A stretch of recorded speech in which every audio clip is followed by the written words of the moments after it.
Well, if anyone knows me at all, they know how much I love the Christmas bean.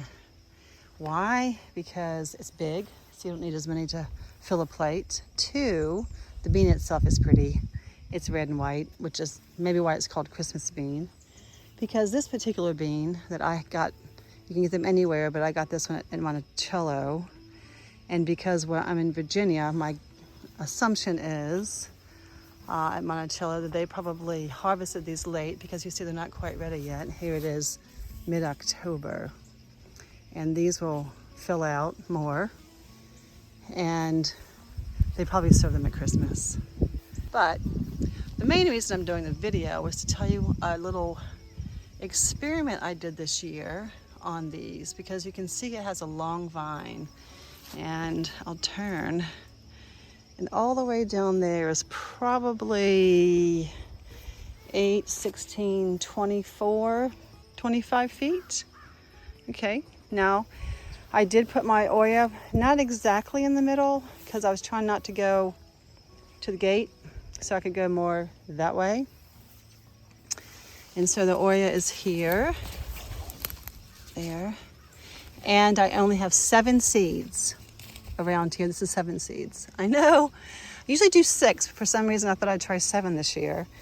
Now my soil is unusually rich, which sometimes produces too much green. We all know that. It's rich in nitrogen. And so I'm gonna have to work on that a little bit more next year, because these vines grow 15, 20 feet. And I've had to construct this trellis. I've talked about that some too. And because every other trellis I had broke. This is my 5th year doing this. So now that I got the trellis thing cracked, I thought I'd try on the whole wayward vine that will just twine around its neighbor until you can't see anything. So what I've decided to do was cut them short. But I couldn't find anything about doing this. So for example, here's one that you can see I cut. And I did that because those blooms could accept bees to harvest. And here's another one. And there's the baby. And there's another baby. Now, since they don't open all together, the flowers don't, then you're not going to find like grapes all clustered. You just have 1 or 2 or 3 or 4. Sometimes you have more, but I've never really seen too many more than 4. I guess the bees just don't go back. They get bored, and who knows what happens. But I'm always happy to get even 1. Is that going to focus? Oh, maybe not. Oh, there you go. So I've done that all over the vine. You know, I'll come out on a day that's bothersome or not too hot. Let's see if I can find a vine one to show you. So I'd start at the end, and I'd say, okay, I know that's not going to produce anything, and that might produce something. So I would cut it here. And I don't have my scissors in my hand, and I'm not going to use my nails because that's too tough. But this one might. Yes. And I would not save that. It potentially might be something, but I don't have time. You see, I already have one there. So that's worth saving. There's one there. So that's what I do. I go up, all the way up, so you can see here are the 2 here. And then that one I'd already cut a long time ago, so you can see how big that is. And I just trimmed some. Oh, look, here's another one. Oh, 3 in a row. That might be a record. 1, 2. And I still could get something on this one. The 1, 2. And I've cut this one. And it has 1. Oops, there it is. Okay, here's another vine. And it just doesn't have time to grow. And deeper in, you can see it has some. So I'm going to just pinch this off so the energy will go to these rather than this. And I wasn't sure it would work. I wasn't sure if I would give a false message to the beans. I know that sounds silly, but everything, responds to what it knows. So, like, for example, if you don't harvest, say, peas, then the vine is thinking it's near the end of the season, and it is going to go ahead and just turn those start to die. That's what it'll do. Think, oh, these beans aren't coming off, so it's time to die, and it will. So that's why you have to keep harvesting beans. So this is in the this is in the butter bean family. So I figured it could be the same. If you start, doing something that it's not used to, or you mess it up, I don't know. I do take off just leaves because leaves also take a lot of energy. This one did not make, it's a bean here and a bean here. And I'll open them up. And if I happen to get something that's good enough to eat, that's easy. But if it's bigger and good enough to save for next year, then I'll put those in for next year. Of course, I only need 7. And I have jars full now, but that's all right. Can't have too much good stuff.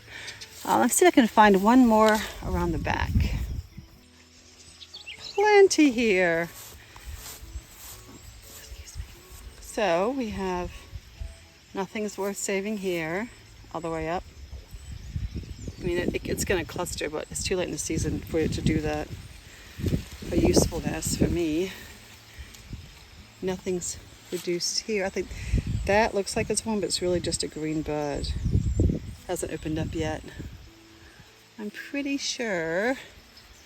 Yeah, there's not much on this one. I don't have my scissors or clippers, but there's not much on that. So I'm going to put this to the side so I can remember it for later. This one, same thing. Not much going on. That one's the same thing. I will just take these right off. Oh, yeah. Okay, I didn't plan so well, sorry. But I will. I'll put those off. Oh, look, little friends. But you're seeing the point. Okay, so here's one that's about to bud out. So I'll go down below that to get that one off if I had better nails. They say you can find a fellow gardener by looking at their deadhead thumbnail. So that may be true. Well, I may not have gotten it off, but I certainly have damaged it enough to know when I come back and it's brown what I intend to do. Now I will pull some of these leaves off to give the bees, a visual, if they even need a visual. I'm not even sure they do, but, there's that. You see tucked in there, all kinds of blooms. So this one, I'll take that off. We don't need that. All the way up. I'll cut it just below this. Same thing here. Same thing here. Yeah.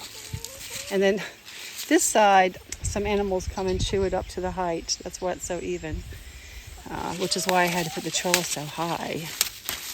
So that worked out, I guess, in the long run, because now it's at about my visual height, which is mostly good. So back to pulling leaves off, opening up these flowers inside. I think it's just easier. The less we have to make the bees work, I think the better. So this one, I would probably take this one all the way up, even past that what I can reach, because I don't see anything growing on it, so why waste the energy there? But I think you're starting to see the point here. See? There's some right there. And I cut that off right there. And then those 2, 3, 4 started, 5 started. Oh, another record, yay. So that's what I did. I pinched them back and only left the ones that were blooming so that the energy could go to the stuff that's most productive. We are in the middle of October. So, I'm sure there are all these tucked inside that I don't know about. But I want more. Here's some more. I'd like as many as possible because it's such a long growing bean. I think it takes 110 days. Or it's long. Maybe not that long, but it's long. But the butter bean is as big as my thumb. Well, not that fat, but it's big. And it's good, delicious. And it's like a little tiny mashed potato in your mouth, my husband says. Because it's so soft. So there you go. If you like mashed potatoes, this might be your bean, butter bean. So let's see if we can find something fun. There you go. Too bad I can't find a bee. Happy gardening.